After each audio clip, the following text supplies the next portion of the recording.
Hello everyone, I am Arvind Vishkarma, your teacher for this topic. Let me explain this topic to you now. This topic is multiplication of matrices. आज इस topic में हम ये पढ़ेंगे कि अगर दो मैट्रिसेस A, जैसे फर्स्ट मैट्रिक्स आपके पास Aij, this M cross N given हो, and second matrices B, this Bjk, this P cross Q given हो, दो मैट्रिसेस गिवन है, तो इनका मल्टीपल हम लोग कैसे करेंगे।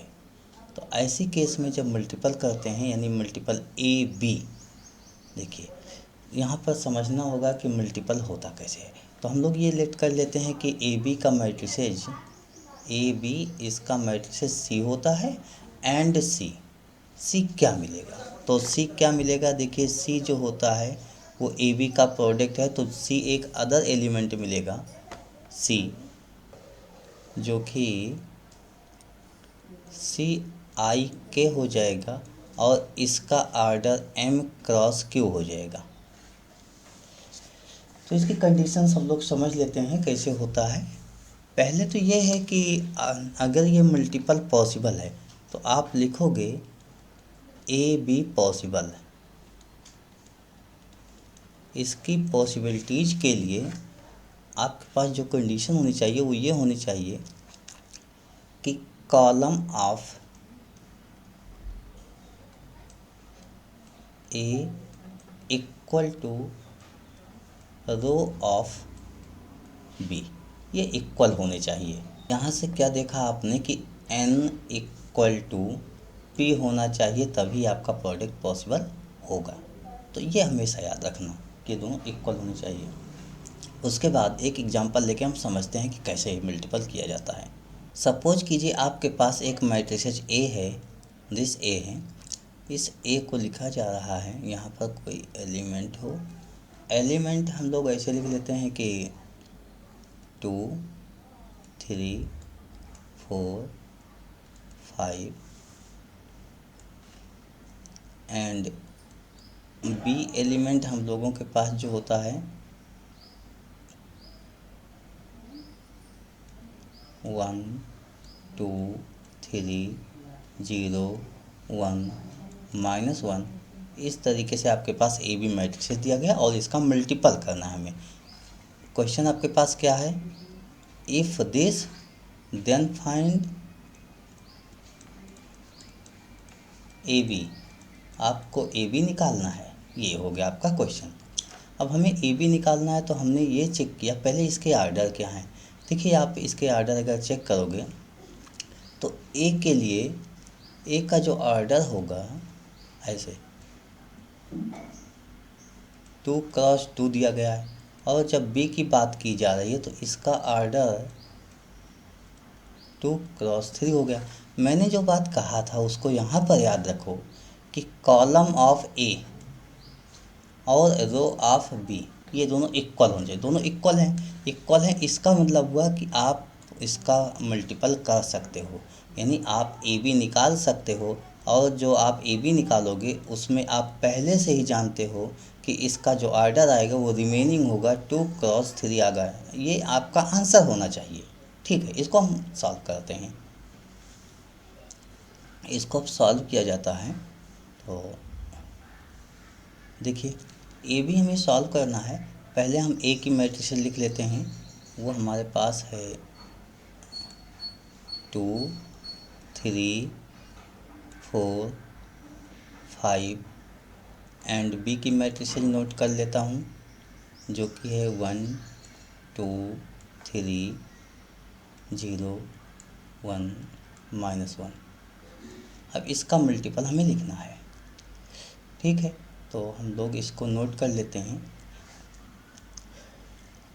देखिए सबसे पहले हम लोग यहाँ पर क्या करते हैं, फर्स्ट का रो लेते हैं और सेकंड का कॉलम लेते हैं।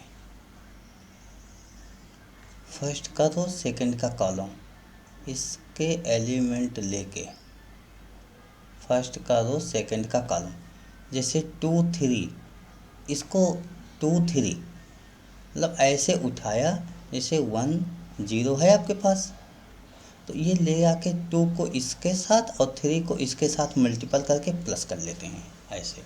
तो यहाँ पर हम मल्टीपल करते हैं, जैसे 2 इंटू 1 प्लस 3 इंटू 0, ये हमारे पास हो गया। तो इसको तो ऐसे, यानी फर्स्ट रो फर्स्ट कॉलम हो गया। अब उसके बाद आप देखिए फर्स्ट रो फर्स्ट कॉलम के बाद क्या करेंगे, अब यही फर्स्ट रो आपका सेकंड कॉलम के साथ आएगा, यही फर्स्ट रो सेकंड कॉलम के साथ आएगा।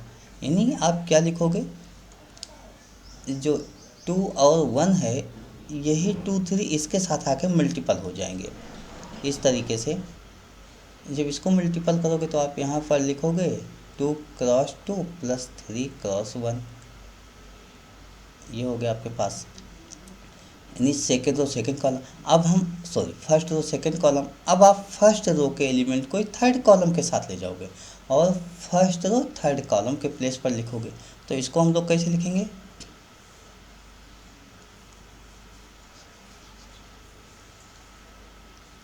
थर्ड कॉलम आप देखिए ये आपके पास थर्ड कॉलम है और थर्ड कॉलम का प्लेस यहाँ पर है, फर्स्ट रो थर्ड कॉलम यहीं हमें लिखना है।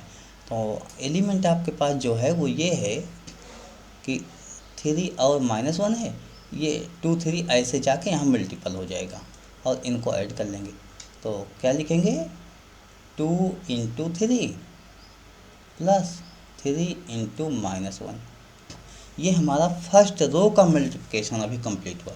अब हम लोग क्या करेंगे, सेकंड रो लेना स्टार्ट करेंगे और सेकंड रो को फर्स्ट कॉलम के साथ मल्टीपल करेंगे। यानी हम यहाँ सेकंड रो और फर्स्ट कॉलम इस प्लेस पर लिखेंगे। तो यहाँ पर नोट कर लेते हैं,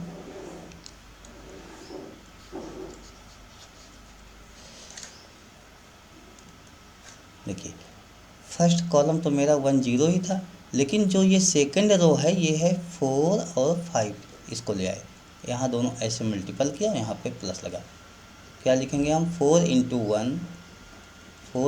1 प्लस 5 इंटू 0।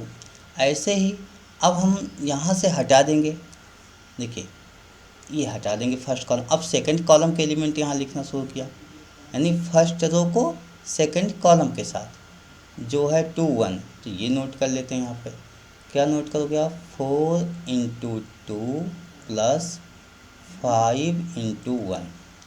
यहाँ पर इसके बाद अब हम लोग इसको भी हटा देंगे, यानी फर्स्ट रो को थर्ड कॉलम के साथ, तो थर्ड कॉलम के एलिमेंट यहाँ लिखे जाएंगे। थर्ड कॉलम के एलिमेंट क्या हैं, 3 एंड -1। यहाँ पर नोट करेंगे 4 इंटू 3 प्लस 5 इंटू 1। देखिए हम इसको सॉल्व करके लिख लेता हूँ। अब तो आप ये लोग लिख लोगे, ये जैसे 2 1 जा 2 प्लस 0, ये 2 हो गया। 2 2 जा 4 प्लस 3 7 हो गया। 2 3 जा 6 माइनस 3 3 हो गया। 4 1 जा 4 प्लस 0 4 हो गया। 4 2 जा 8 प्लस 5 13 हो गया। 4 3 जा 12 माइनस 5 7 हो गया। तो इस तरीके से हम मल्टीपल करके लिखते हैं। और अब आप देख लो, मैंने यहाँ पर बोला था आप लोगों से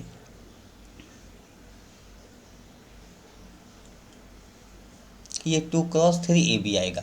देखिए ये 2 क्रॉस 3 ही आ रहा है, तो आपका आ गया 2 क्रॉस 3। ऐसे ही मल्टीपल किए जाएंगे। तो इस तरीके से मुझे लगता है कोई प्रॉब्लम नहीं होगी आपको, आप ऐसे ही मल्टीपल करते रहोगे। ठीक है, आगे थोड़ा सा स्टेप इसमें ऐड करना चाहूँगा, वो भी आप देख लीजिए।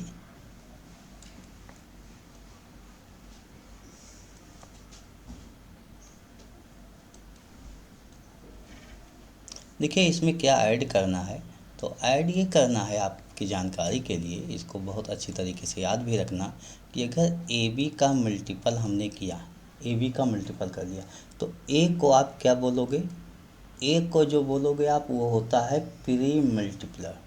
तो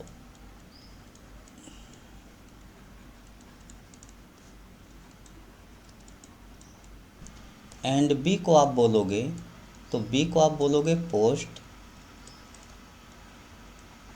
मल्टीप्लर। इस तरीके से ए बी को आप बोलोगे। उसके बाद एक और होगा कि अगर ए बी डिफाइंड है, ए बी डिफाइंड है मीन ए का बी से मल्टीपल पॉसिबल है, देन बी ए। अब बी ए क्या होगा, हो सकता है भी नहीं भी हो सकता है, तो आप लिखोगे नीड नॉट बी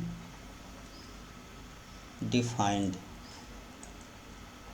अच्छा, ए का बी के साथ मल्टीपल हो सकता है, बी का ए के साथ हो भी सकता है, नहीं भी हो सकता है, हम उसके लिए श्योर नहीं हैं।